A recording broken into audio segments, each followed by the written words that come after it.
What if everything you thought and believed about successful buying, selling, and financing your home was wrong? Welcome to HomeWise with Michael Miget. This is where you can count on straightforward, objective advice on the right way to make the most out of every dollar you put into your home. Whether it's buying, selling, or financing, even maintaining and growing its value along the way. Coming to you from the News Talk STL studios at Union Station in St. Louis, here's your host, Michael Miget. Welcome to HomeWise Radio. We are so excited that you're listening. Maybe you're falling on this show for the first time, and we really appreciate it. HomeWiseRadio.com is where you can go, but also News Talk STL 1019 94.1. And I'm telling you, if you've been listening, we've learned so much, and I've learned so much about how your home buying decision and everything wrapped up in that is huge in your net worth. It's huge in what happens with your retirement. And so I just want to say thank you. And I also want to welcome the creator of the show, Michael Miget. How are you? I'm good, Paul. How are you? I'm excellent. I know we've got a great show today, great guest coming up in our second segment. And, there's a new element to this show as well. Yep, we're doing video now. So if you're watching us, this is new. And I was also going to say, you were telling us where people could catch us listening on News Talk 1019. You can also get us on the video side on Rumble, News Talk STL channel on Rumble. You can also get us on Facebook at the HomeWise Radio Facebook page. Yes. And this week, so this is new for this week, I believe we're going to try to publish to YouTube. Oh my gosh. This week There's as well. so many places you can see there is this. a HomeWise YouTube channel. Probably the only way you're going to find it is to go to the summary post on Facebook, and I pinned it to the top. That link will take you to YouTube. If you go search it, it's so new that it's not indexing yet. So we got to get it to the point where it is indexing. We need you, please. Check us out. Yeah, and I love that you do the Facebook post on it, and you can get to this any way that you mentioned in HomeWiseRadio.com. Of course, one word, HomeWiseRadio.com. You can also search, Michael Miget, Miget. This is episode 9, and I'm looking at this statistic that you have. I'm just going to let you break it to us here, that first one about, well, Well, it's simple. I've said it, every week. I hope I've said it every week. This really punches it, though, man. Well, yeah, it's the beginning of the thought for this, which makes it matter. Okay, 83% of personal wealth winds up in the form of home equity at retirement. Okay, statistic. All right. As compared to what we would normally think of as the way we'd save for retirement, 401k. Right? That's probably, if you ask people that question, that's the most common answer that they would give you. But it turns out that more wealth ends up concentrated in our homes for that. Okay, so that means that that's amazing. 17% statistically you'll get from your 401k. It matters a lot. It matters a lot. Right? What we're talking about here today. Right. So that's the first thing you really want to ask yourself is this worth my time to get into? Like, should I even consume brain space and energy with this? Yeah. Okay. Yes, you should. It matters. It matters a lot. Okay. So not only that, so the decisions made around when you buy, how you buy, like how you finance the sale, decisions made around that, when and how you sell, who you choose to sell with. And all the decisions made while you own the property, such as like maintenance, other things that you might do to grow its value, all matter.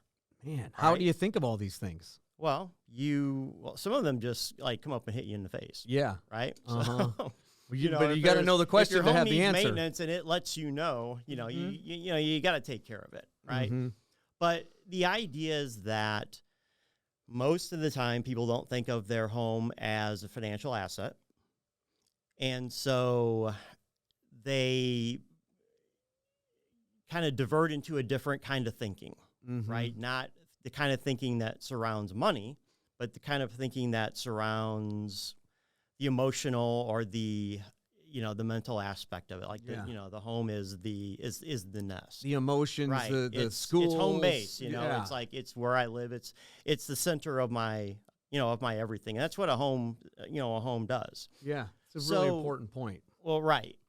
And so it's easy to lose sight of the fact that it is also a financial asset.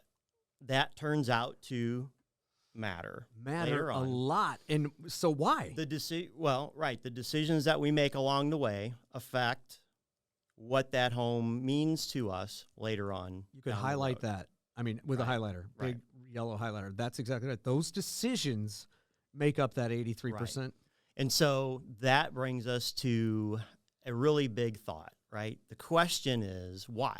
Mm-hmm. Why does it matter so much? Yes. How, if I'm missing out on something, like why? Why? Right?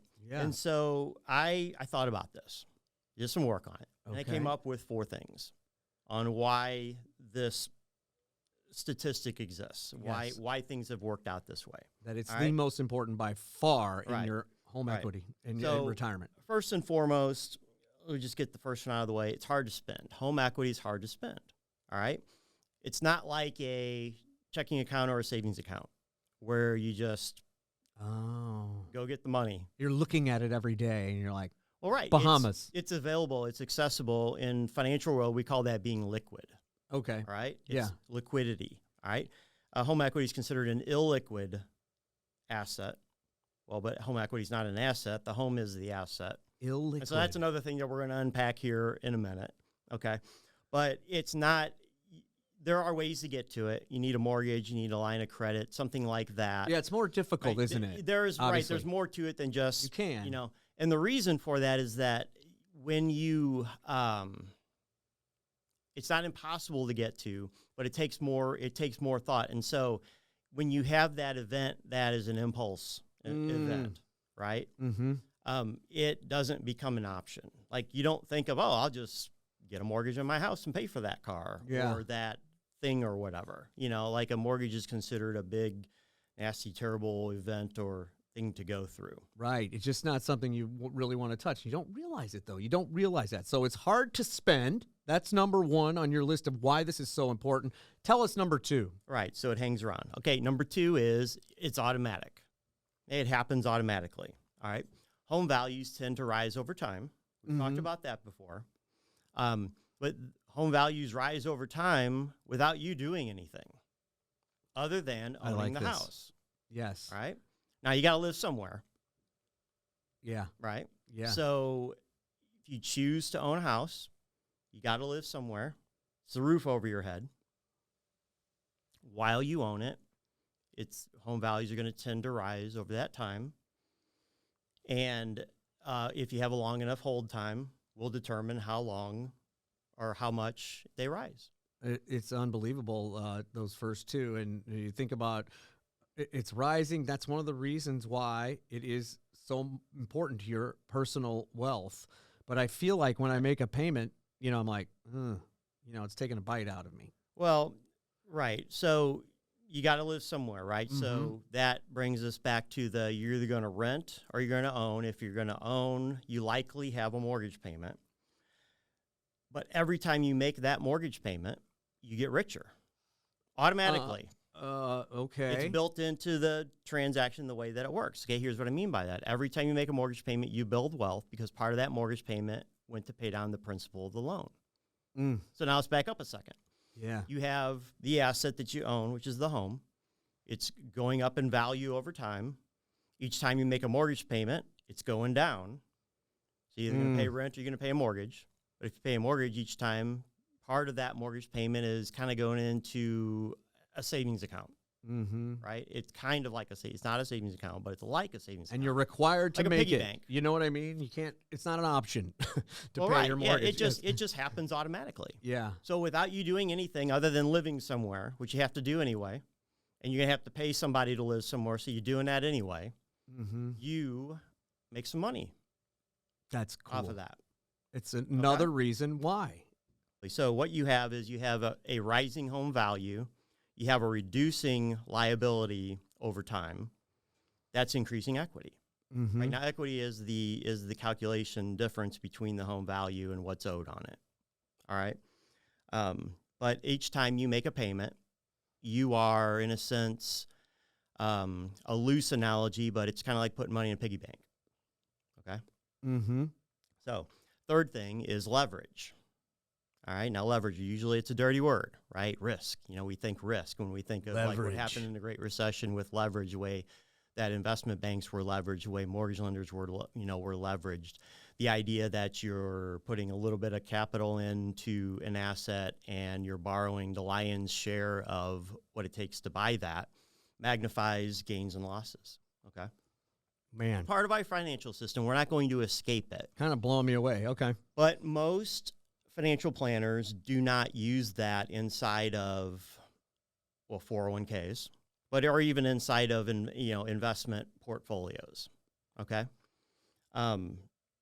But when you buy a home, you're using, essentially you're using massive leverage. Mm-hmm. Okay. Even if you put a significant down payment down of 20, 25, even 30%, you're still borrowing 70, 75, 80%.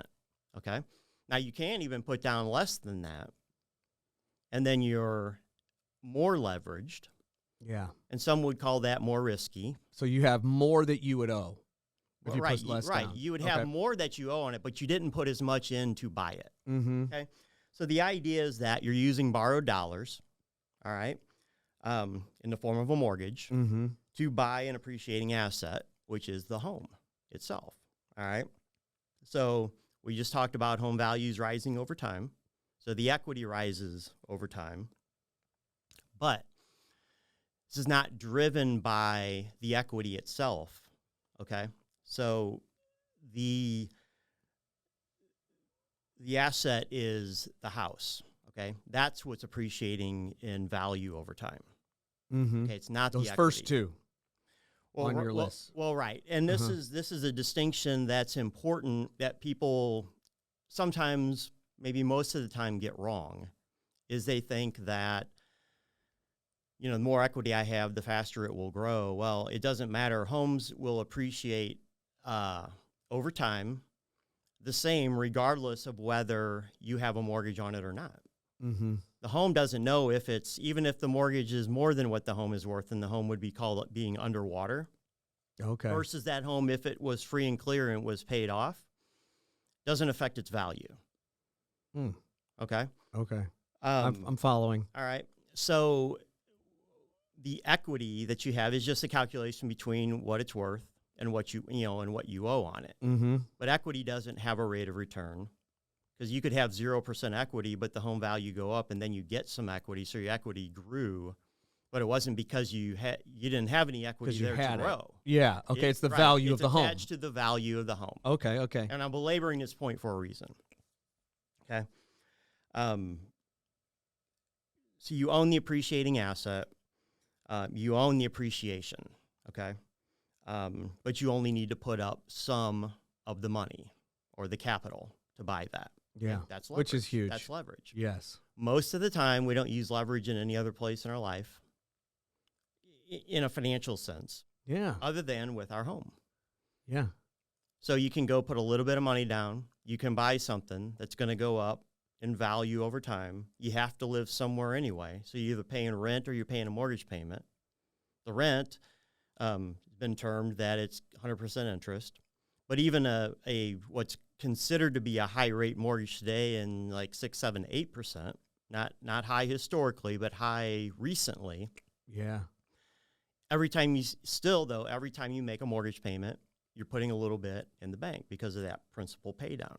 Which means Right. every time you make a payment, you're getting richer, which I love. By the way, this is HomeWise Radio.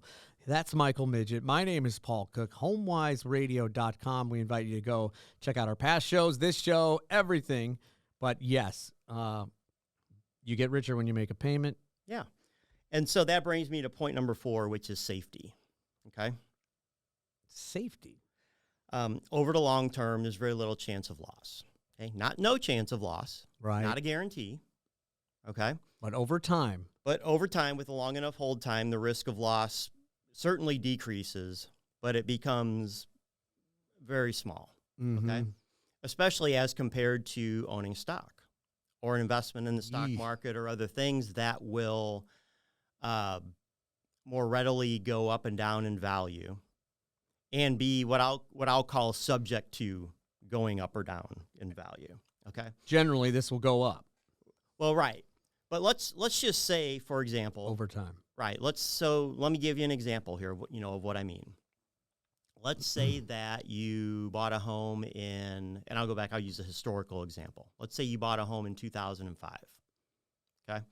So there's an index called the Case-Shiller Index. You could go back to 2005 and you could look and see that at that time, it was a high point on the graph. Mm-hmm. Okay? That means home prices were at a historical high. Looked like they were going to continue going higher forever, right? Yeah, right. Things don't go up in straight lines. They don't go up forever, right? Markets need to breathe. They need to consolidate. They need to do things along the way. This one had a little help than just the market technicals. Yeah. But let's say you bought in 2005, right? Family home, you're going to live in that home. The beginnings of this started in 06, moving into 07. By 08 and 09, the home that you bought in 2005 is likely worth less than what you paid for it. Now, depending on where would determine and what house would determine how much less. But it's a safe assumption that you are probably not, if you went to sell it at that time, you would not be able to get what you had paid for it just a few years earlier. Mm-hmm. Okay? So let me ask you a question. You go sell that house. You are very tempted to go sell that house, right? Well, or I am. Well, okay. Well, you know what? Everybody would give you a different answer because everybody's circumstances are different. Yeah. Okay. But it's not a financial asset the same way that a stock is. Yeah. So somebody managing that, which there really is nobody managing that for you because these kinds of things tend to be unmanaged. But if you were attempting to manage it based on the market, you would not say, oh, you know what, we better dump this house and go to cash and wait for the market to get to a point where it looks like it's going to start going up again so that we can limit our losses. Yeah. You got to live somewhere. You got to have a dwelling. You got to live somewhere, right? Yeah. So you don't sell. All right? That's a big element. Over time, the market will come back. It did come back.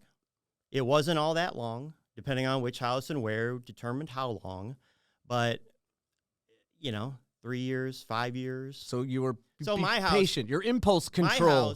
My house, I know because I actually tracked it. It was from the bottom to get back to it was roughly a 4-year round trip on that. Locally here in St. Louis. Now I've told the story about South Florida before. Much larger swings.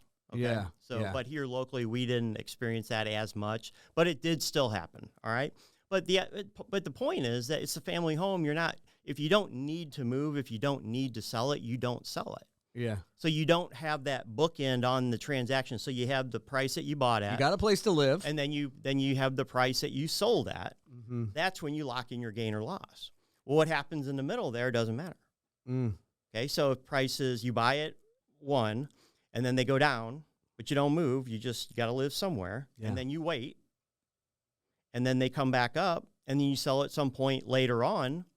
You didn't lose money, right? That's a huge element right there, isn't it? That function right in the middle that you're talking about. And it comes back to a key tenet that we don't talk about enough, which is the double use of an asset, or in this case, it's a financial asset, but this asset also has utility. And by utility means it has usefulness beyond its financial nature. Like, you don't own a house that you live in just because you needed a place to invest your money. You needed a place to live. Mm-hmm. And thinking mentally, we don't think about that. That is the main reason why you were there. It just happens to be a financial asset that can contribute to the financial picture along the way. Yeah, that's statistically. That's not the primary thing. That's what I'm bringing light to. Yeah. All right. And then there's all this way to make it build even better, or the expert you use. Well, right. You're going to do it anyway. Yeah. The decisions are going to be made anyway, either by you or for you. Okay. You might as well be equipped or armed to make a better decision. That's the point. That's the whole thing. That is it, man. And that is, that's what I want to share, explore, go over with our guests this week when we get to segment 2.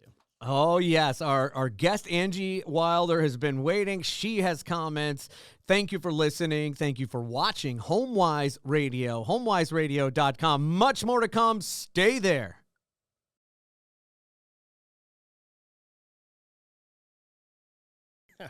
Yes, indeed. Welcome back, HomeWise Radio. We really appreciate you listening, and I'm learning. My name is Paul Cook. I'm learning how little I plan, and that it's not too late to plan.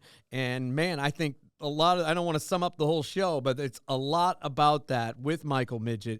Michael, how you doing again? Welcome back to the second segment here, and I'm good, Paul. We want to continue what you were saying and talk about our guests. Great point about planning. Right. So the point of this is not to make anybody feel bad, but it is to light a little bit of a fire under your rear if that's what you need. Yes. Okay. That's it. So best time to plan, obviously, for things like this was 20 years. There's a Chinese proverb about best time to plan 20 years ago, or the best time to plant a tree was 20 years ago. Second best time is today. Oh. Just plan today. If you're not there, plan today. Start now. That's really good. You've got Chinese proverbs. You've got there was another quote in there that was you're a well-read man, Michael Miget, and I know I actually know you I'm are. Trying. Well, yeah, because you see the pictures of the books and things that yes. I post. Like, well, they say what is it? Readers are leaders, or readers are readers. It's true. Or something like that. How many books can you read in a year is really a big Well, we've deal. got these brains on our head. Our head. We should fill them with something. It's a great point. They say you should dedicate some time, half hour or so, to learning every single day. Right. And that's what we're and doing that's right what now. this is about. Yes. That's what this is about. So let me introduce our guest. So in studio here, we have Angie Wilder. Hi, guys. Hello. Angie's real estate agent with Realty Executives of St. Louis. And in the first segment, we've been talking about buying and selling a home, the way that, the tenet of the show, 83% of personal wealth is in the form of home equity at retirement. And how close or well you hit that target is based on the decisions that are made along the way. And the reason why homes outperform other forms of assets in those calculations. Mm-hmm. But it really comes down to, when you're buying and when you're selling, those are the two times the book ends on the transaction. And so very important. It makes me think of a question that I get a lot when I sit down with borrowers, or the first time I talk with borrowers. When they're buying a home, there's this.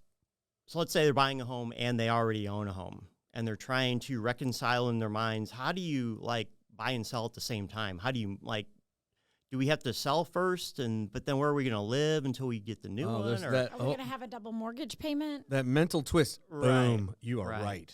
That's what I get. Are we going to have two? Yeah. I want to dig into that more. Sure. Find out more of what I could be saying. But first, why don't you catch us up on, just tell us who you are, where you're from, story, things like that. Okay. Well, my name's Angie Wilder. I'm with Realty Executives of St. Louis, like Michael said. I have been in real estate for about 10 years now. I've been with Realty Executives of St. Louis for almost 3.5 years, about 4. Okay. So I am well-versed. Actually, I work a lot with folks who are looking to either downsize or upsize. So they have 2 transactions. They have to sell and they have to buy. Well, it kind of fits the narrative that you got to live somewhere. So if you're selling, you're not. Yeah, like you were saying last segment. Chances are you're going to need somewhere else to live. So many people, so many people deal with that. Angie left one thing out. And they want a roof over their head, right? So right. Yes, definitely. You left one thing out. You were on the first ever HomeWise with Michael Miget. I was. Yes. So am I a celebrity now? Inaugural. Exactly. So that's now with important. the video feed, it's like a whole new experience. Yes, so that's right. To plus, I have more. We're learning as we go here. I have more questions. I know you did. And I didn't get to talk near enough. I'm working on that. Love it. We got to go to 2 hours, Michael. Maybe. We will see. So what do you got for me? Well, just that question about buying and selling at the same time. And how I approach Let's it unpack with that. folks. Yeah. Okay, so, typically when I meet with a client, there are two different types of people. People who have the luxury of purchasing first and people who don't. So you have to really drive into that first before you can advise on which way to go. So I always then direct them to consult with their mortgage lender. Right. But I do let them know, what the processes would be for both. So say they have the luxury of purchasing first. Great. That's everyone's dream, right?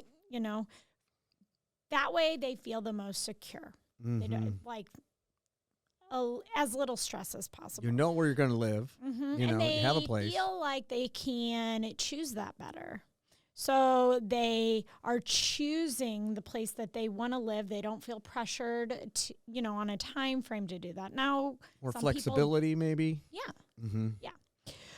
But, and with that, so we find the house and then we immediately get moving on their next one. And that way they do not have that problem, or we can work quicker to stop that problem from happening. So is this, you're saying you would, if you have the luxury, right? So in my lane over here, we would be talking about qualifications, right? So do you have the income to support qualifying for 2 mortgage payments? If indeed you have a mortgage payment on the existing property that you are maybe planning on selling, but haven't sold yet, right? So regardless of what your long-term plan is, like, okay, well, we're going to sell the house. We're just not going to sell it prior to closing on this one. From an underwriting perspective, we have to qualify you or assume that you're going to have 2 payments forever. Right? Oh, is that Right. Okay? That makes Yeah. sense because it's Yeah. not a They're given gonna that take the house is sold. Yeah, they're going to take the most conservative view. Because what happens if If it doesn't sell. what happens if they change their mind? That's right. So that's the thing. Wow. Okay. There's some variables there. Right. You so got to what- be with somebody who right. knows, who asks those questions like you're talking about at the beginning, knowing what they want. Well, sure. Right. And it takes some planning in the strategy. And that's, one of the things, like I would say, like almost nobody starts with the financing, but if you do choose to start with the financing, sometimes that can help shape what it is you're looking for. Right. So in this case, You should always start with the financing. I agree.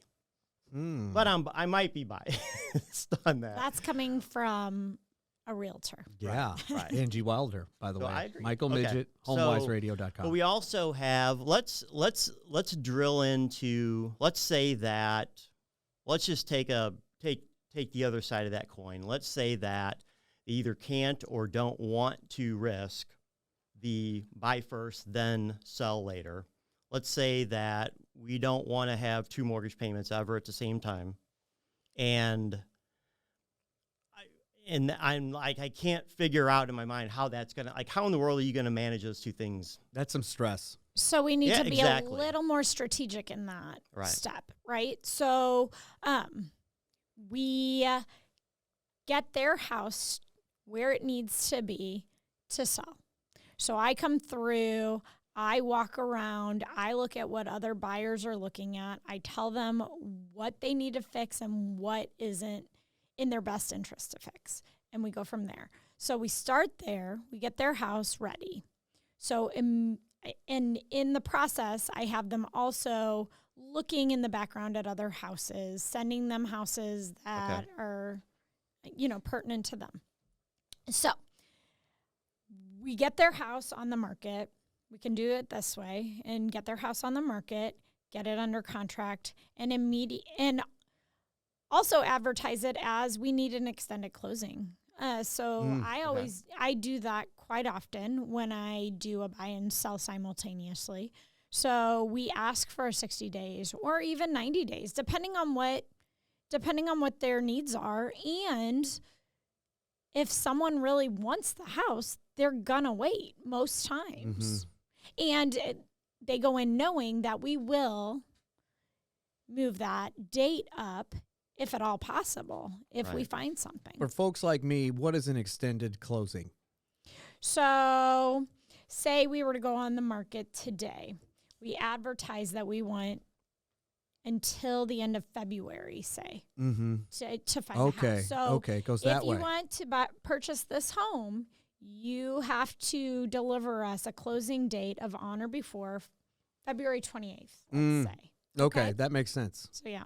So giving us time, but knowing that once we do find a home, we will move that up. Okay. A little more flexibility there. Sure, It could but move. you got to work with us. You got to work with us. So in other words, you just, like the seller or the buyer of your existing home, or the seller of the home that you're trying to buy gets involved, and there's some coordination that takes place. Correct. I had one this year earlier where we did just that. We went on the market at the beginning of March. We asked for end of April closing. We looked and looked and looked, and she didn't want to settle, right? So we kept looking and kept looking. And sometime in this last spring market, we kept missing out. We kept getting beat out. Right. Oh, that happened a lot, right? But in that instance with this particular client of mine, we were able to not use the home sale as a contingency because we were already through all the contingencies on her home. That she was selling, that she sold. Okay. She was selling. Interesting. Okay. So with that, she had a little more leverage. Okay. So a month in, and we finally found the place. So all was well. But the buyer on the other end, I had spoken with the agent, and that's where I have to coordinate all of this. I have to negotiate all of this. So I speak with the agent, and I say, look, your buyer wants this house. My seller wants to sell it to you, but she doesn't want to just move into any house. So I just need to know ahead of time if we're going to have a little more flexibility. Yeah, is it going to be a problem? So, right, exactly. If she doesn't find a home, Mm-hmm. And in this particular instance, it worked out perfectly, and it typically always does. Yeah, and I would say this is one of those. This is one of those things that when you look back at the last couple of years in this really like record-setting, breaking, unique, never have we before seen something like this market that we came out of. I like this. I like that. That sounds the like a book the title. idea that there was like a little mini auction taking place with 17 offers over contract in an auction-like fashion, like the way that those things were orchestrated. You were hearing that. By that. Yeah. You couldn't go in and ask for things like extended closings, don't show up with any contingencies. In fact, we're even going to like waive the stuff that the experts would tell you not to waive. Okay. Just to try and edge out some of those buyers and then raise it, like all that lunacy that took place. Yeah. And by the way, I'm starting to see now the headlines on the articles that talk about the percentage of people who bought during the pandemic that are upset now. Oh my gosh. Right? And I can just imagine Buyer's remorse. let me guess. Inspection? Would you ever forego an let me guess here. You're probably one of those people that paid, like 30% over list. Like you paid 100 over on let's say a $500,000 house. Inspection repairs. They waived the inspection. They they put a bunch of money down, and But I get it. They might have they might have gotten their appraisal waived or whatever. They got caught up in the frenzy of it. Yeah. And now they're turning, so they overpaid probably for what market was. And now they're looking back, and we're in that dip, right? Yes. That we described it. 15 years ago we were like that. Mm-hmm. So when you ask them today, and then they get interviewed by somebody for an article, right? And so I'm unhappy, because I can't believe I did be that. happy about that, And it sounds typically crazy. they're real estate agents. Yeah. But that's the kind of stuff And that maybe was going on. Those are the ones that are unhappy. They don't have an expert. We are coming back to a more normal market. Normalized market. It is totally normal for a house to take 30, 60, 90. I mean, 30 would actually be on the short side, right? Days on market on average is much more than it is right now. Not a It's week. more common, and you can, as a buyer, negotiate more.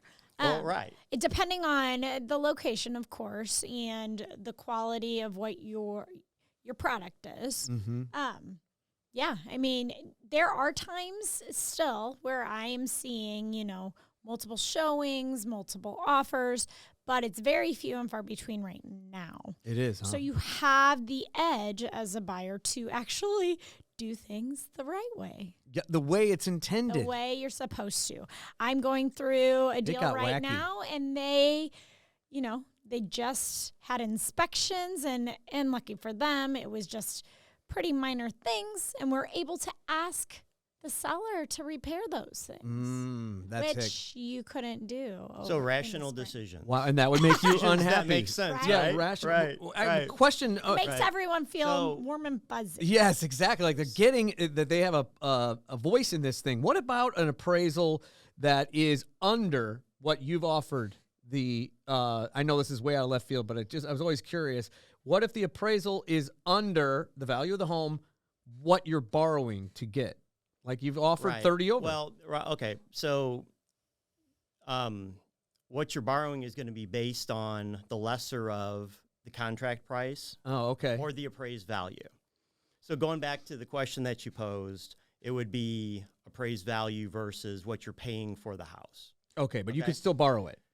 And Generally. with the right documents in place, You- contractually, yes, you can still borrow it. That's Okay. another negotiated point. Yeah, what it does is it just tempers perhaps the size of the loan. So Okay. if you're trying to apply a lot of leverage to that and you're putting a very minimal down payment down, and then the value comes in less than what you're trying to pay, the underwriter will effectively make you put more money down Okay. to bring the risk of the loan within underwriting guidelines and requirements Mm-hmm. to make it safer for everybody involved. Not only Okay. the bank, right? Safer. Or the mortgage lender, but safer for the borrower. It's believed it's safer for the borrower, it's safer for everybody around. It's a more rational way to look at things.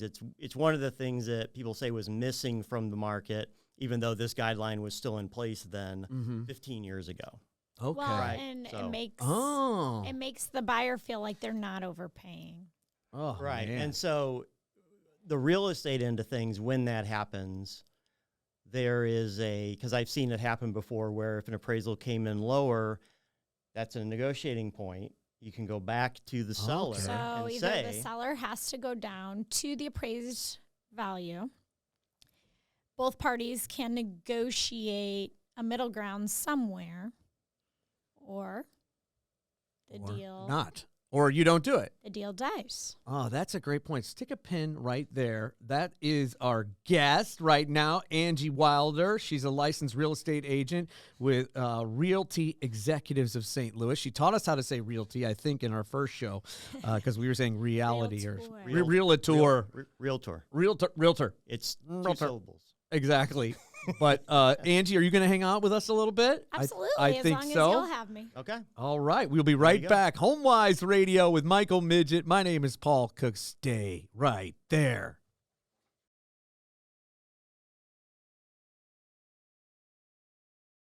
Yes, you are listening to HomeWise Radio, kind of a new show, a couple months old here, and we're just getting new information all the time. This is episode 9. You can always go back and check out what we've been working on for you before, HomeWiseRadio.com. Michael Miget, how are you feeling over there, buddy? I'm good. And by the way, this is season 1. Season 1. And Love it. I just got word we've signed for a season 2. What? Awesome. So That's exciting. I knew we were Yeah. close. This is great. that will start in January. Cool. Oh my gosh. So 2023. yeah, exciting. Added video, Means season it's 2. a success. Yes. So we can keep bringing the message. There's much more to Bringing the learn. message. The message, exactly. Very cool. So if you're watching, listening, and you haven't liked, shared, followed, visited, do something to get on a list or follow Interact. something. Yeah, interact, This is engage, about so you. that you get the notifications because we do different things and we do extra things, and I have lots of things planned. You do. HomeWiseRadio.com. It all is goes from there. Yeah. And, we've been talking about, the buying, selling, and it's a point that is often overlooked in the media about how that technically, like how that transaction takes place if you already own a home.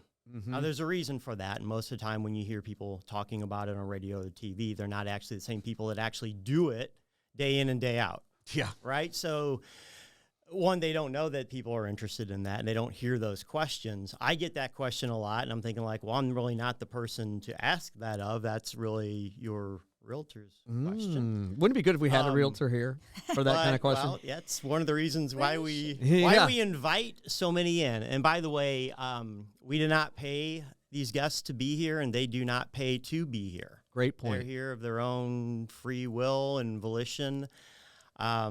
I think it's exciting. We also, well, I think it's exciting too, but it's great. You have great, like concentrate. When you make, sorry for this, another weird analogy, but the way you used to make orange juice, that kind of thick thing, that canister, and then you'd put it in the water and mix it up. It was concentrate. If you took a bite of that, it was there was a lot in it. Yeah. Right. It's kind of what this is in a way. It's so good, though. There's so many good little nuggets in there. Right. That's why you're on the radio right and now. Part you learn a little from everyone. That's true. But it's packed with stuff. Part of that is that's one of the challenges that I've had moving along because of the nature of the format, right? Mm-hmm. So, originally it was just audio. So we're kind of limited in what we can do and and there's not going to be a whiteboard on this video feed. It wouldn't fit in the little box anyway. But what it does is it's been a challenge to take these subjects and not try to gloss over too much of it just because we're trying to put entertaining programming together. Yeah. But actually transmit content information that people want to know and can help them make better decisions with something that matters so much that maybe they weren't aware of how much it really mattered until they heard this. So, if that is getting through, I believe it is what I've been saying, then mission achieved. Yeah. Okay? And what is really cool, you talk about home value over time, generally going up, what a big percentage of your wealth it is. But you talk about over time. This shows the same thing. Oh, I don't mean money-wise, but what you're saying, I believe, is good over time. To be able to go back and look at these things. You're not talking, you're discussing trends, and things that happen, but the information is solid. The information is backed by data and time. Right. We live in, that's and experience. Right. That's just if I give somebody advice, if I tell them something that they should do or something that they should think about or whatever, it's really more than me just saying it. I need to believe it. Mm-hmm. And that's something personal to me. It would be really difficult for me to get up here and talk about something that, one, I don't know anything about, and two, something that I don't truly believe in. Yeah, you haven't seen work. You believe it works, but you haven't seen it, and you have. So I have the advantage of thought it up, think about it, okay, study it, research it, try and gain synthetic experience, okay? Which is what you can get from books and reading and doing research, talking to other experts, such as this. So we're mixing in one of those formats here, stacked on top of a foundation of actually being in the trenches and doing it. 31 years, baby. Right? So I often refer to the advantage I have over other experts talking about this that don't do it on a day-to-day basis, that I do it on a day-to-day basis. So the advice that I give can be customized to that specific person. And so this is what we're talking about today fits. I mean, it couldn't be a better fit. Perfect. Exactly what we're talking about. Right? Something as simple as, talking about buying and selling. And by the way, it's HomeWise Radio, HomeWiseRadio.com, and it's like a little online class, I think. Well, and I think the reason that this works so well is because this is such a daunting subject for a lot of people. And it's so much. Sometimes you have to go in it a lot softer than you would. So this is a lot of detail, a lot of explanation, a lot of everything. But yeah, it's also to provide a lot of comfort too. Oh, it's so true. If you listen, if you plan, if you have an expert like you guys, oh my gosh, the peace of mind that you could have. Right. And so what you wind up with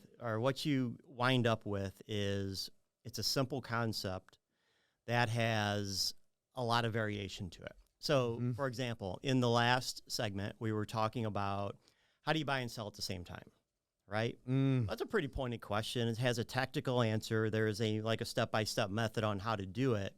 But as we were talking about it, as asking you questions and you were giving us here's how you do it and here's what you think about it and all that, I started thinking about other things. So you mentioned having, Yes. you have it, contingent contracts. That's you. Right? We're going to sell first and we're going to buy. We're going to buy first and we're going to sell. We're going to sell at the same time, right? Well, when we say those kinds of things, it sounds pretty pointed, but it really isn't quite so pointed. Right? How do you do that with as little risk as possible? Here's what I mean by that. So if I say, okay, these people would like to, let's take an example where they went and they sold first and then they bought. Well, do I mean that they actually sold and closed, got their money out of the house, took that money, put it into a new house, did the second and opened and closed on the second transaction after they sold the house? A tight little bow. Do you mean that? Right. So if I take a step back and I just say, oh, they bought first, they sold second. They sold later, right? Sell first, buy later. Sorry about that. Or here's a variation on that. Maybe you put your house up for sale and you get a contract on it. But that contract needs to be contingent on you finding and closing on your next home prior to selling the home that you live in right now. Because what happens if you need someplace to live? Mother-in-law. Well, we know the answer to that. We know the well, right. There are answers. And you're to rushing. That question, you're not getting the best deal. They're not an option for all people. You should always have a plan B for sure. Right. But what I'm saying is that there's a nuance there that you might not think about until you're right there, right? And overwhelmed with ideas. And I'll be honest possibilities. I'll be honest with you that I've been in transactions where I'm asking these questions. Now, not in this case, so I never refer to specific people because there's no point to that. There's no need for that. Okay. Where I asked that because they didn't tell me. If I'm doing my job right, I need to know. Are you buying? We're gonna sell and then we're gonna buy. Okay, well, I need more detail. I need to know. Are you gonna sell and we're gonna get the money out of that house and put on the other one here? Because it changes. If I'm verifying something, I gotta have funds to close. Changes loan options. There's a whole too. it changes the loan options. It changes loans available. Maybe we need more than one loan. There's more planning in order to do it. Now, sure, there is here's how you do that, and it's published in a book somewhere, and there's a best practices guide or whatever, and that'll cover, 2/3 of the transactions or something like that. It's not optimal. It's not most efficient, but it'll get the job done. And if you're not looking too close, you might be satisfied with that, but I don't believe in that. I don't want to just take the status quo. I don't want, unless that's the right thing, do the analysis. Is that the right thing to do? Then do it. That's our plan. Got to communicate. But what if it's not? Communication is huge in this industry. What if it's not the right thing to do? What if there's a better way? Would you want to know about it? I would want to know, Mike. Most people would want to know. Yeah. Well, so it's substantial. The change, the difference. Well, right. And so you could do it that way, okay? Or you could buy first and then sell. Well, okay, did you buy, close, move, and then sell your trailing residence, okay? Well, in order to do that, you got to qualify for both payments. So that's that example, okay? Some can, some can't. Some that can don't want to. I don't want that risk. That risk. That's stressful, like man. Angie was I don't talking know about. how. And this is where, nobody just comes in and plops down in the chair and says, hey, I got a question, and it's that question. Yeah. This is 17 layers deep into a conversation Man. about how is this going to go. And then it finally kind of dawns on them like, I never really thought about, like, how does this work? Mm-hmm. Right? And how to limit that risk. And it's not the first thing that they think of and so it creates this stress. Mm-hmm. And it's why transactions can be so stressful. Most of that stress is generated because of lack of communication. If your loan officer's not communicating with you, if your real estate agent's not communicating with you, if your loan officer and your real estate agent aren't communicating with each other. Is there a lot of nobody's talking to the listing agent.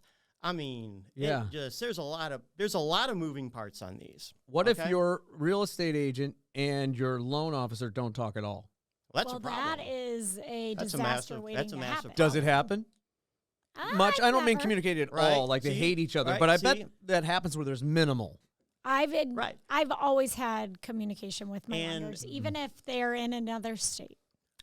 Okay, so try this one on for size. What if this is like, and I know that sounds crazy, like, how in the world would they like not talk to each other? Mm-hmm. Like you just assume that they would. Mm-hmm. What if your loan officer is sitting in a call center up in Detroit? Yeah, it is a good point. And if you look in those call centers, over the weekend, he's sitting in a cubicle. He's got a headset on, and he's got 250 loans in his pipeline, because that's the mill that they're running through, right? So we would just loosely refer to them as an online internet lender, and it's not just one single company. There's a lot of them, right? Mm-hmm. And big local banks too. Sometimes a company like that has your guys set up like that. Mm-hmm. I just, I wonder how do you get, like, I don't know how you get comfortable with that, okay? But second, I don't know how do you get, like, I'm just thinking of the amount of time that goes into a deal. I multiply it by the number of deals in the pipeline. I look at how many hours there are in a week to work, and there's, like, a problem here. Yeah. Because there's not enough to go around. Yeah, for them. And that is the source, the seed of a lot of the bad press, the complaints, things that you will... The regret you were talking about. Regret. Yeah. Around that. So every buyer has the right to choose who they work with, right? But if someone were to come to me, and people come to me every day with their lender or whatnot. So I have a list of preferred lenders that I particularly like working with, and has a good track record, and I have a history with. I always send that list to these folks and say, hey, you're welcome to use whomever you want to, but these folks are people I trust, I work with on a daily basis, and I know that they will communicate when we need them to. Days, nights, weekends, whatever, you name it, because there's no hours of operation in real estate. There really just right. isn't. So there's no banker's hours. Like, we're gonna go home. Is the guy? You have to be ready and available whenever the client is ready and available. But I believe some aren't. Like you said, I think some people do have banker's hours. The guy to your right is on your list, though, right? Absolutely. He's on that list. You can't text that guy at 11:45 at night with an emergency. I mean, I'm not inviting that. Like, if you need something, he can, but he shouldn't. Well, I've gotten those texts. You just, Good. I mean, it's like, look, you have unfettered access to me, but don't abuse it. Absolutely. Right? Be reasonable. That's a really good point right there about you. I know that, and I know all these levers that you're pulling to help your client. I really think if you're listening, you should check out HomeWiseRadio.com. We can get your contact info there. I want you to tell us that in a second, but AngieWilder.com as well. If you need easy enough? I know. I was going to say we've seen some weird ones, but that's great. Angie. WILDER. How do you spell Wilder? How is it? What do we do? And then your number 573 579-6548. And I am local. You are local. Local. To I love St. it. Louis. And a multiple guest on Michael Midget's HomeWise Radio. How do we get a hold of you, big guy? Well, you can get a hold of me right here. HomeWiseRadio.com, mortgage website, GoShelter.com, or you can call me direct, 314-275-0314. Great show today, guys. Thank you so much. Have a great weekend. HomeWiseRadio.com. See ya. HomeWise with Michael Midget. Loan and loan information provided by Michael Midget, NMLS number 205402, and Shelter Mortgage, Inc., 691 Trade Center Boulevard, Chesterfield, Missouri, 63005, NMLS number 192609, a Missouri residential mortgage licensee.